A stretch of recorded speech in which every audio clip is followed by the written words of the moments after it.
Hello and welcome. It's a pleasure to be on Head Teacher Chat. I'm Claire Banks. And I'm Mick Waters, and it's lovely to be with you. And for the next 30 minutes, we're going to be talking about the curriculum work that we've been doing at Olympus. So it culminated in us writing a book, as you can see on the screen. And the first thing that I'd like to say before we start is that what we're going to be talking about is the journey and the work that we went on over the last sort of 8 years at Olympus, and it's our curriculum, it's not the curriculum. So please take from it what you will, but definitely we're not saying this is the only way to do it. This is the journey we've been on, and we hope it might be helpful. And my role in the whole thing has been to sort of be that friend from outside, the person who comes in and touches a nerve now and again, suggests a way forward and so on. So Claire works across a series of primary schools within the trust, and I just come and try and help now again. We're going to start by talking about building a curriculum with real purpose. We don't build a curriculum to keep the government happy. We don't build a curriculum because we have to. We build a curriculum because our purpose is to enable our children to become the best they can be in whatever they can. And there are some key messages that we've learned over the 6 or 7 or 8 years that we've been developing the curriculum work in the Olympus schools. I'm going to give you a few perspectives very quickly, and then from there Claire's going to show you some of the actual practice that's gone on. The first thing to say is that developing a curriculum takes a long while and it's very difficult. And we realised after a few years that a lot of our work was a bit like snakes and ladders. You think you're making progress, you work really hard to achieve something, and you're really pleased with it, and the next thing you know, you're sliding down a snake and you've gone back again. And progress is about trying to make headway against some of the wins and the trip-ups that come your way. I don't know whether you've ever looked at the snakes and ladders board in detail, but if you look at the bottom of the board, there are lots and lots of ladders relatively early on, and relatively few snakes. And so often when people set out to develop their curriculum in school, they feel they're making massive progress and get really happy about it. But the nearer you get to something that's really good, the more and more snakes appear. Look, so if you look at the top of the board, even on this one, there are 5 snakes and only 2 ladders. And I think it's just experience tells you that the curriculum's never finished. You're always on the next draft. The government at the moment is producing a new curriculum for the nation. And I just wish they would produce one that says draft until a certain date, and then we look and see where it should go after that. But we all know that we've sort of in education suffer from the finished product all the time. One of the things we do know is that when people start talking about the curriculum, there's this terrible tendency towards trivial, almost silly arguments. It is possible to teach knowledge and skills to children instead of arguing about whether it's one or the other. And in Olympus, we've always gone for trying to build knowledge and skills together. We've always gone for making sure that practical and academic work sit together. They're not separate. They're not worth having an argument about. You learn knowledge through skills, you learn skills through knowledge, you learn practice through understanding, and you start to understand by practicing. The argument about whether children should do focused or broad studies is another one of those trivial ones. Time and energy traps. Children can look closely at things so that they understand the broad picture, or they can understand the broad picture and then focus down on some detail within it.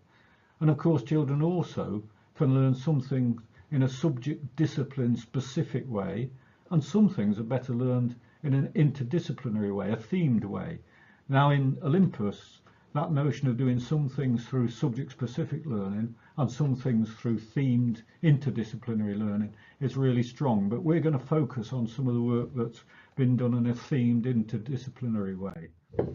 But first of all, if you're building a curriculum, and that's going to start again soon as the government comes out with new expectations, the first thing to start with is what's our vision for our children in our school?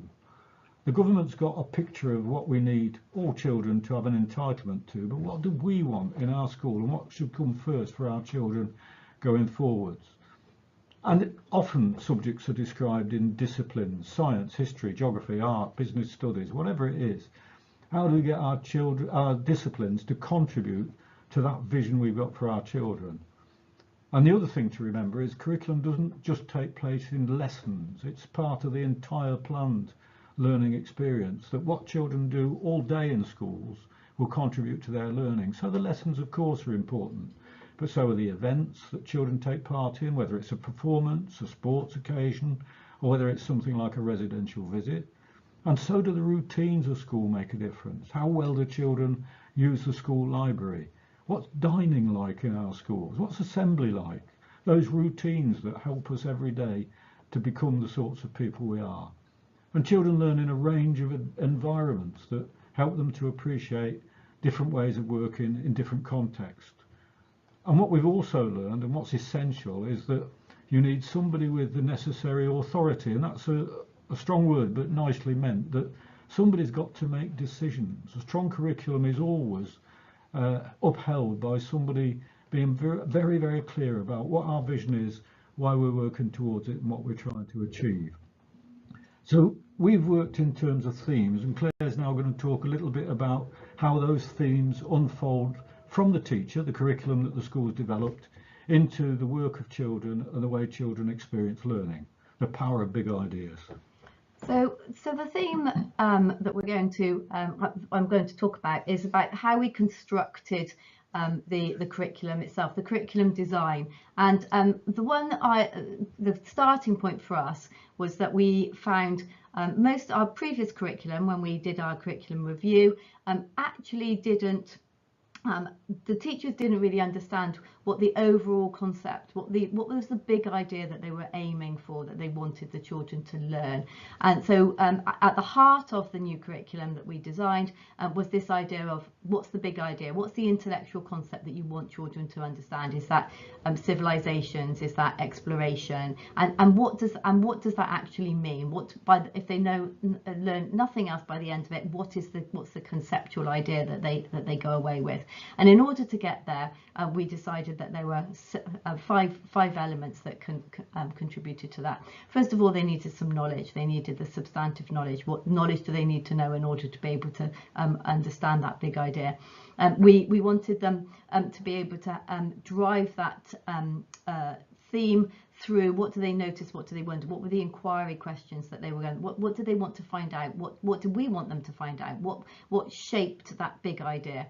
We wanted them to develop skills throughout that, and develop understanding, and to see the journey, not just the end result. When we started this piece of work, lots of our teachers planned in one-off lessons. The children didn't see how they led on from each other. They didn't see how it connected to the previous year group, where it was moving forward to for the year group after them either. So how are we allowing that and developing the skills?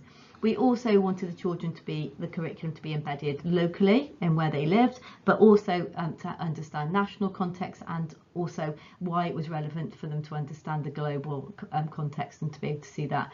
And also running alongside all of this, the curriculum was designed to be able for equity and equality across all of our schools. So making sure that we were giving children cultural capital. So here's an example of a curriculum map, and you can see the theme across the top. An example of growing together, the intellectual concept, the big question: can growth be controlled or stopped?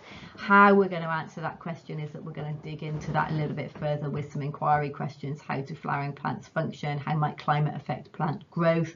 Is any one part of the plant more important than another? What is nutrition and why is it important to health? Can animals and humans survive without a skeleton? So just really thinking about some ways that we're going to direct and shape that theme across sort of 12 weeks. We've connected some Lifter links. So Lifter is an organisation, stories that connect us, and they have many storyboards around the world that brings global perspective into the classroom, which was really important for us in our local to global element. So you can see some examples there. We then wanted the children to have a purpose and audience, and I'll talk a little bit more about this later on, but we incorporated in children having an end exhibition that they were working towards across the trust, where all of the children came together from all of our schools. We're 4 miles away from each other, so that worked, but also within schools, so parents and children. So there was a real purpose, and that celebrated not only the end result, what they were working, learning about, but also the journey that they were going on. So some examples of exploration. We started this work with an educational philosophy, as Mick was saying, about a vision, and we then moved on to some curriculum principles. So these curriculum principles at Olympus are across all of our key stages, so from reception right the way through to post-16, and there are 5 of them. So driving scholarly success, that idea of enriching experience, both through having social and emotional growth as well as academic growth, being taught subject disciplines but beyond the taught curriculum as well, but having an ambitious offer, and thinking also about that sense of personal belonging and inclusivity with our communities. We also felt it was really important to inspire that passion and that love of learning, so that inspirational learning, and having a commitment as well to being able to, as Nick said earlier, that commitment to both substantive, disciplinary and interdisciplinary knowledge. How will we be developing a schema where children could make connections and be able to apply that in other contexts. We noticed we had children that weren't confident communicators. We wanted them to be able to recognise that this was an important aspect and function for their success, not just in their schooling, but also in life.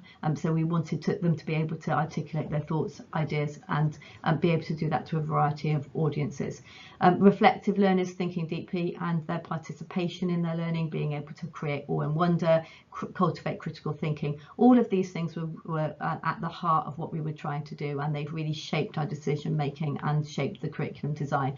And then last but not least, be ready and equipped as for the future as global citizens. So really being ready for the next stage of their schooling or education, or wherever that takes us, training or employment, and being able to see and shape the world around them and engage within from a local to global perspective. So you can see here in this infographic how those things fit together. You have the knowledge box, so learning what's the substantive knowledge, the stuff, the historical element, or the geographical knowledge that they need to know. How are they being developed as a historian or a geographer or a scientist? What skills are they learning over a period of time and becoming better at, and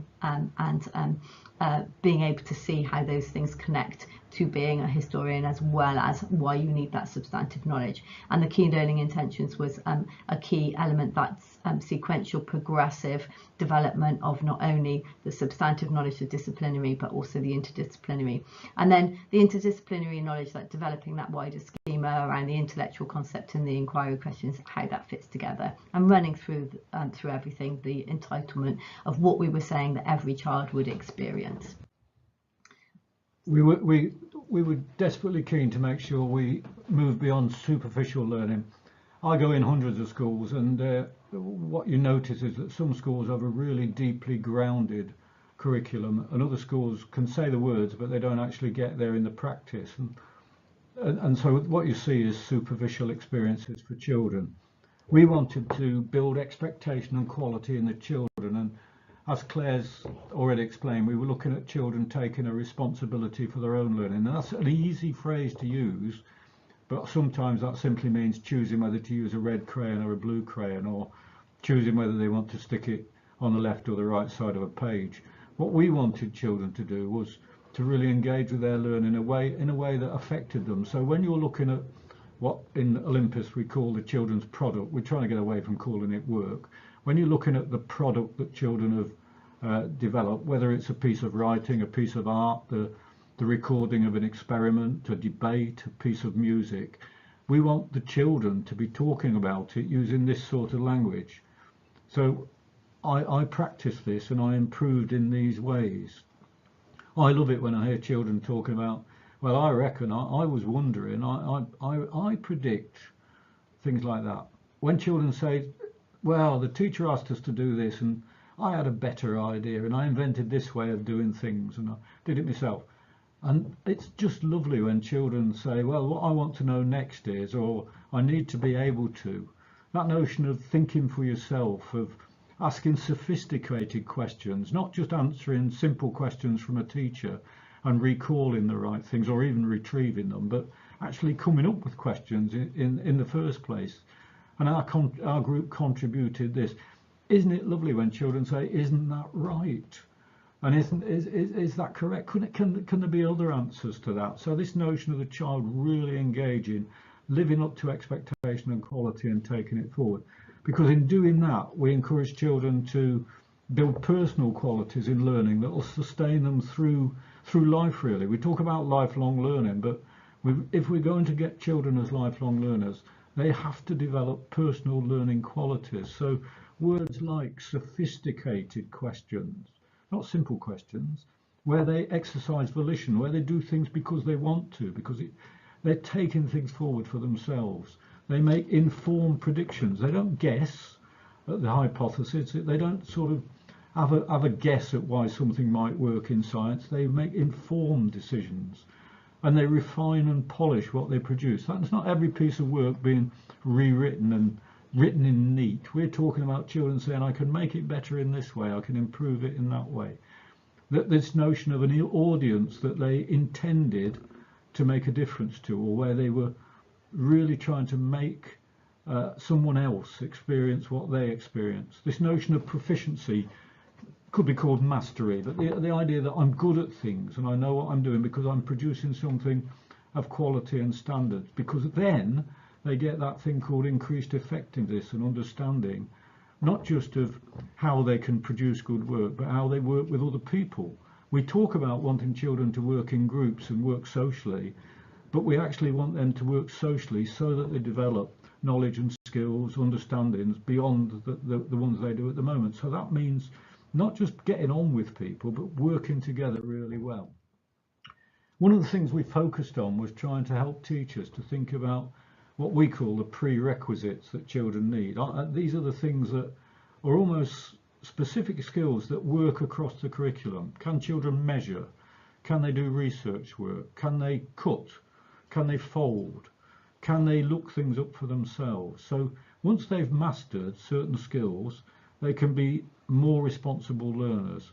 And once they've been able to do that, they can open different doors into learning.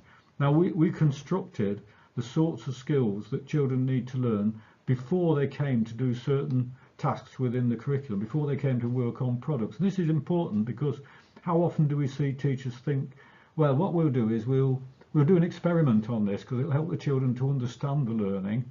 And then we find that children can't take times, or they can't measure, they can't do a graph.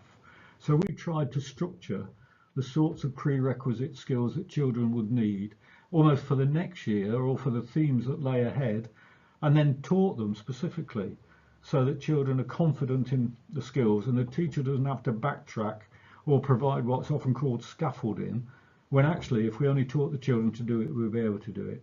So in the end, we'll send you these slides, but in the book there's much more detail about these sorts of aspects. We spent a long while, and I spent a long while with teachers and those people trying to help the curriculum to unfold, talking about the link between the curriculum content and the pedagogy. The word instruction is used in England now after Rosenshine to sort of imply every lesson is teaching, and we sort of use the word instruction as teaching. But instruction is a specific thing. It's about showing people how to do things closely, using small steps to move them on to the next bit. That's fine. But most teaching in England at the minute is exposition. We show children, we take children through guided examples of, or the story of, in a way which reveals the sorts of things we want them to focus on. And of course, sometimes we talk about discovery learning. Discovery learning is a particular sort that can be employed now and again to try and give children open-ended challenges where the pupils direct it. We don't do anything other than set the limits and ask them to find out things for themselves. That's a thing to employ rarely. That's different from problem solving. Problem solving is where we say to children, we want you to make a conceptual leap, and we want you to really interact with tasks that help you to understand something new.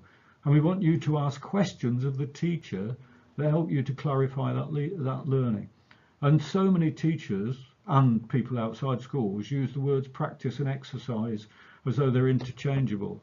Exercise is where you're learning to do something new and different, something you haven't experienced before, so that you get familiar with it and become able to manage it for yourself. Practice is when you can already do that and you're trying to get quicker or more accurate. Now, I've gone through that really quickly, but once teachers understand that they need this repertoire of teaching skills, methods, and then they choose the right method to address the right piece of learning, you start to see learning in different contexts for children, which helps them to develop the sorts of skills we want them to learn. So, for example, Claire will talk about some of these. So one of the things that we decided that we wanted to do in order to help children get better at things was to be able to receive and give really clear feedback. So we used Ron Berger's ethic of excellence model, but give kind, helpful, specific feedback. And one of the elements of that, we decided that actually this wasn't necessarily age specific, so we started using it with reception. So this is a spider from a 4-year-old, Albie. And as you can see, there's some detail on there, and had a good go. So he had some kind, helpful, specific feedback from a peer who were taught how to do this, and they were also taught about doing multiple drafts. So they were taught about getting feedback and then having another go. So that idea of developing resilience from really early on, that you're not done when you just do something the first time. So this is his go. It's quite good, isn't it? So you can see the detail on that. You can see the hairs on the legs. You can also see, if I show you both of them together, that on the left hand side he's been taught the skill of how to use the pencil, how to make it darker, how to make it lighter. He's been practicing the hairs, he's been practicing wiggly lines. So really been thinking and really taken that feedback back on. And the other element to this was around science, so looking closely, so using scientific language. So they, in the class, you can see on the right, that's Arby's, and were given the correct terminology. Spiders have 8 legs, they make silk webs, snails have a shell on their back, worms are long and pink, insects have an abdomen, thorax and a head. So thinking about, and on the other side Milo, worms are invertebrates. So really not having really high aspirations and expectations of young children, because they'll rise to it. Here's some other examples.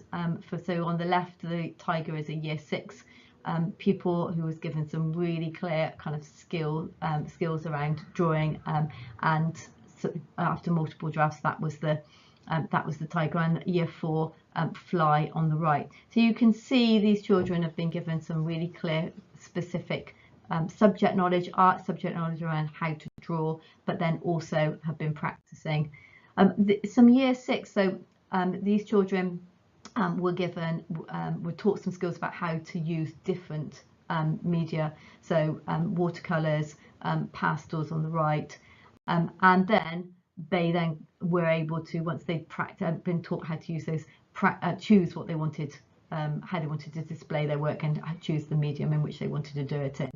So we've got some charcoal, some pencil, and on the right a parrot. That's from the exploration, Darwin's work. Again here, children looking at the Galapagos Islands and contours with birds. So you can see the range of things that children are being exposed to in order to develop that schema. Another critical part of our curriculum design is around resources, and so one of the things that we found when we did our curriculum review was that teachers were using photocopied printed sheets, and they were finding things on the internet and they were magnifying them, blowing them up on the photocopy and giving them to children, and they were not high quality. The children could hardly read them, they were pixelated. So we wanted to expose the children to, if we were looking at maps, a range of OS maps, different scales, globes, different perspectives, atlases. So really thinking about those resources that we were giving children, so that they could they had opportunity to be able to explore and ask questions, to wonder, and use those to further their learning. So let's give you a few practical insights. You're all head teachers. Well, I think you're all head teachers because it's called HeadteacherChat. Just some ideas in terms of developing curriculum, and I think these will be useful when the government comes up with this new stuff and then Ofsted piles in behind it. So in our book we've got 25 bits of advice that we'd offer, and we offer it humbly, but yeah, we can't do all of them in this time, but just have a look at the ones we coloured orangey colour. You know, every stage the issue of why is vital. Too often schools tell teachers they've got to do certain things without really communicating the why in what we're doing. We decided that one of the top pieces of advice was that we need to decide who the decision makers in school is going to be. So subject leads, is it going to be year group leads, and so on. That notion of thinking long term was a massive one for us, that I already talked about it earlier in this sorry, little video. But decide, Claire reckons you need to know who you're going to get from outside to challenge and push your thinking. I've been involved with the Olympus Trust over several years now, and I come in as a sort of a critical friend, as they call it, somebody who comes in and wants schools to do as well as they can, but my job is to throw pebbles in the pond now and again, to sort of ask the question that touches a nerve and makes people think again. Sorry about that. The really top one from my point of view is ensure, if you're a head teacher, that you're absolutely pushing the notion of dialogue about the curriculum, talking about learning every chance you get, moving around the school with teachers, talking about why some things are taking hold and why some things are struggling to get there. Our 25 bits carry on. The notion of really recognising that classroom practice is more than using a series of maxims or acronyms or buzzwords. It's really getting teachers to understand that why. Things come in and go out, don't they? So 2 or 3 years ago, you weren't a proper teacher if you didn't say Rosenshine every third sentence. And yet these days, poor bloke hardly gets a mention in the sort of teacher conversation. At the moment, we talk a lot about practicing recall, but we have to call it retrieval practice, which, if you're not careful, just becomes another way of testing. You've got to get to what this stuff is about and where it's going. The welcoming new staff is a massive one. I mean, everybody during lockdown will have recognised how difficult it was to incorporate new staff, both during and after those lockdown periods. But of course, in the Olympus Trust, we've been going for several years, and people have got promoted, people have retired, people have moved on in their career, and you have to keep remembering that they need the record. They need to know how we've got to where we are.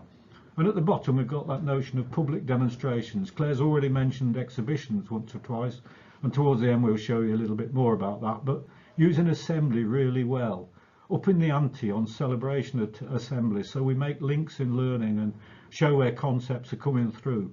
In teacher CPD sessions, professional learning sessions, really getting teachers to talk about not just the product, but how we've got to the product and how it's worked for them. So there is an issue of teacher workload, and it's sort of one of the things we have to say quite often, but it is an important aspect to talk about. So Claire's going to just talk about what they've done in the Olympus Trust to make that become a really a thing that we can address. So I think one of the things that is maybe something that is a conversation in your school, in your trust, or your group of schools, is around how much autonomy or a teacher has, what's standardized or aligned, and what is down to the teacher to be able to decide and do themselves. And we had big conversations and debates about this, and one of the things that we where we landed was to align things that allowed us to be able to have greater equity across our schools, to align things that allowed us to be able to provide more professional development for staff, and that was in terms of economies of scale, but not to take away the personal autonomy of a teacher to be able to meet the needs of the children in front of them. So we and we have these we've got different iterations of them now, but you can see on the screen some examples of our teaching and learning guides, which really were around codifying what we do. So if you were a school that wanted to join us, or you were a teacher that wanted to join us, you knew what we were about. We were really upfront about why we were doing what we were doing. This is our educational philosophy. This is why we're doing it, and this is what it will mean for you, and this is what it will look like in the classroom, and this is the support that you will get as a teacher, and this is what the support you'll get across all of our schools. So, for instance, subject networks, curriculum leads networks, and shared planning and curriculum maps, but that you would plan for the class in front of you, and you would be responsible for the learning of those children. We did some things like the Curious Curriculum Unleashed, which is around this idea of 20 things in each year group, which was co-constructed, which again was around cultural capital. The children could do them in school, and they could do them out of school. They're planned in some Curious Curriculum Unleashed days, some schools do, but the idea that children is the curriculum, as Mick said, is wider than just the things that are taught in the classroom, and that some things which are really important have kind of been missed off for some children's lives at the moment. You know, things like making a boat and seeing if it floats, tying your own shoelaces, for some going to the cinema, complete an act of kindness. They're just some examples from year 2. We also designed a portal, a repository really for all of our resources to go, so teachers didn't have to be searching on Google on a Sunday night, and on there were our key learning intentions, our subject resources. We also had sentence stems and questions. We have a shared planning tool on there, so teachers plan and their planning goes onto the portal, and other teachers in year groups around across the trust can see and take inspiration from that. We have our knowledge organisers on there. We also have our prerequisites, as well as lots of other resources for speech and language and other things that we do. Here's an example of our key learning intentions for art, and as you can see, really just helping teachers with this. This example is the learning about, which is our knowledge. It would then go on to say learning how to, which is our skills, disciplinary knowledge, and then learning through, which is our interdisciplinary. But it really helps teachers in being able to know exactly what the expectation is in year 3 in drawing, so that they can build on year 2, and they know, the children know where they're going in year 4.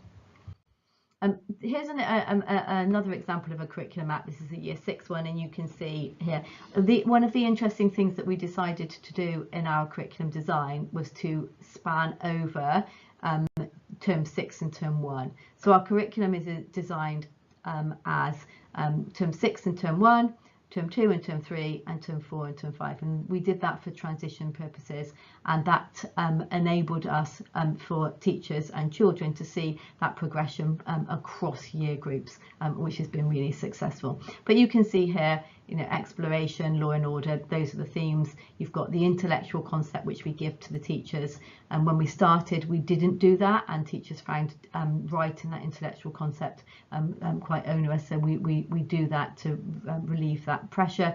The big question that needs to be answered by the end of the theme: how has exploration affected our understanding of the world today? Should the punishment always fit the crime?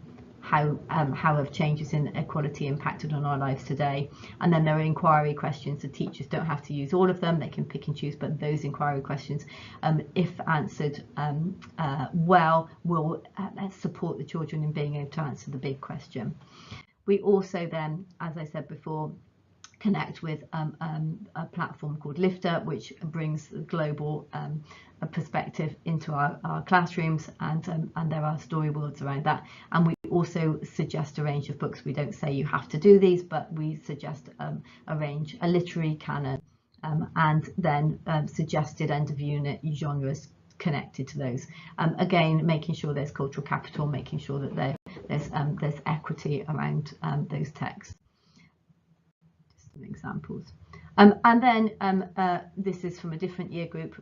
You can see that as we structured our themes, we have what we call our major and our minor. So you might have a major of history and a minor of geography, again developing that interdisciplinary knowledge in that schema for children.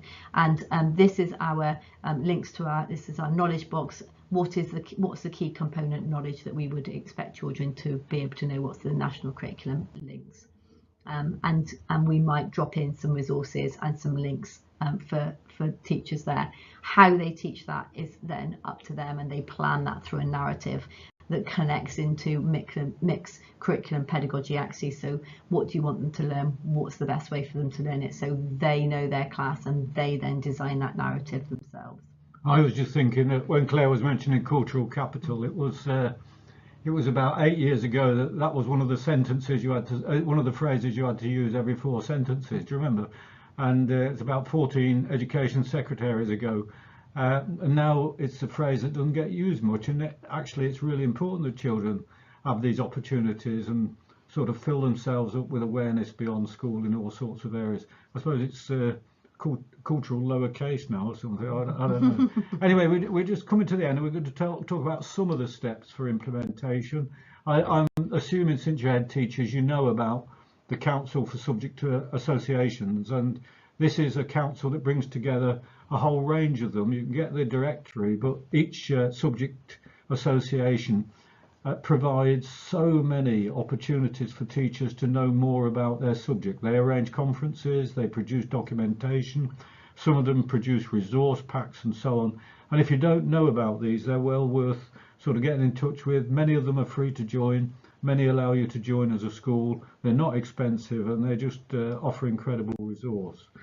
We also wanted to support and help teachers to grow as subject leaders, and one of the areas we really pushed on was how you talk about assessment and progression without it being burdensome and everybody thinking they had to do a printed sheet at the end of a lesson. So we came up with this notion of the teacher keeping class books. Sometimes in schools I've seen these are called floor books because you can put them on the floor and look at them. They're, whatever you call them, there is sort of a record that enables understanding of the conceptual developments through a project or a theme to be really well recorded, rather than simply having thousands of bits of paper around and trying to sort of do what they often call book looks to make it work through. These are some of the ways in which we've done it, and in the book there's many more examples, and as we said, we'll send the slides and you can look at these afterwards to take it forward in a really productive way. But we did want to strive for purpose and audience in the way we enabled our children to learn. So we're just going to finish off by that notion. When we talk about products, we're talking about the children producing things as we talk about work. So it might be a piece of music, it might be a piece of dance, it might be a debate, it might be a piece of writing, it might be the write-up of an experiment. But we want high quality all the time. That doesn't mean simply repeating it until you get it right. But it means thinking about the purpose of what you're doing and the audience you're going to show things to. And we try to find as many audiences as possible, rather than simply being the teacher who taught you to do it in the first place. So Claire's going to just talk you through some of these as we come to the end of our session. Yeah, I think there's some slides here just to give you some examples about what we've been talking about, and one of the things is around the journey and about the skills that the children are learning, and do they recognise the skills that they are exposed to and developing over a period of time that lead to either a piece of artwork, as Mick said, or a debate, or it might be a scientific experiment. So what are they building up to? Some of these are some examples that I'll just flick through. Some year three Robins, and a slide just to just really for your benefit when you look at the slides later, which about what is the purpose of exhibiting children's work, about having real purpose, a sense of ethic of excellence, and that clear message around interdisciplinary knowledge, so children can really understand how this all fits together. So this is an example of exploration and Darwin's work, and you can see some some literary work, there's some artwork, map work, that they also made some textiles, some work around the heart, and thinking around creatively around how they were going to be able to demonstrate the function of the heart and about the white blood cells and red blood cells and plasma, and the children were very animated in the exhibition, telling us and showing us exactly how the heart worked and how it pumped. This is some more perspective work that you can see around scale and 2-point perspective that the children were really excited about.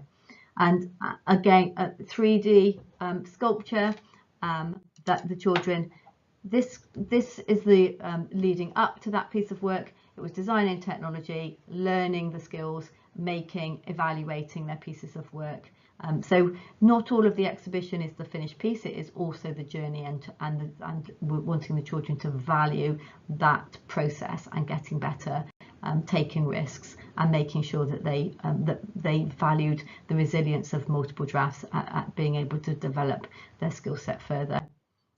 Again, here you are, some work on perspective. This was year 4 work, and again year 4. So you can see, but also the children taking pride in their work. That was something that we really wanted to emphasize, and giving the children the resources in order to be able to do that. There we are, some design and technology there. And finishing, we think, with Roman bus. Often we see children doing clay work, maybe Greek pots, coiled pots, and it's neither necessarily accurate nor is it a good art skill set, or nor is it historically accurate. But we wanted the children, so we've been working on both with the children, so you can see they're quite delightful. And also thinking about artists that really resonate with our community, and that the children are able to see the connection with the theme, but also design something that's fragile and delicate and aesthetically really pleasing. So really celebrating that as well. So there you go, we've finished. We hope you've enjoyed it. Look, the publishers of the book have agreed to provide copies at 20% discount as long as you order them during April. So it's there for you to use. I've just realised most of April's Easter holiday, so I'll get them to extend it to the end of May. And if you want to buy it. We will send the slides if they're any use to you, and do get in touch with Claire if you want to take anything further. Head teacher chat is a really good idea, and I hope you chat. We would invite questions now, but we realise nobody's watching. We're actually doing a film to put on the on the site. So if you've got any questions, send them to Claire, not to me. Keep doing good things. It's goodbye from me. That's goodbye from Mick, and it's goodbye from me, Claire. So, thank you very much. Ta-ta. Thank Bye-bye. you. Phew, that was all right, wasn't it? Flipping heck. I'll be glad to get out this polo and into the bottom corner, won't you? I don't think we've got a career coming on breakfast telly. I mean, God, dear me. We should anyway, be on a sofa. They were lovely though, weren't they? They were delightful.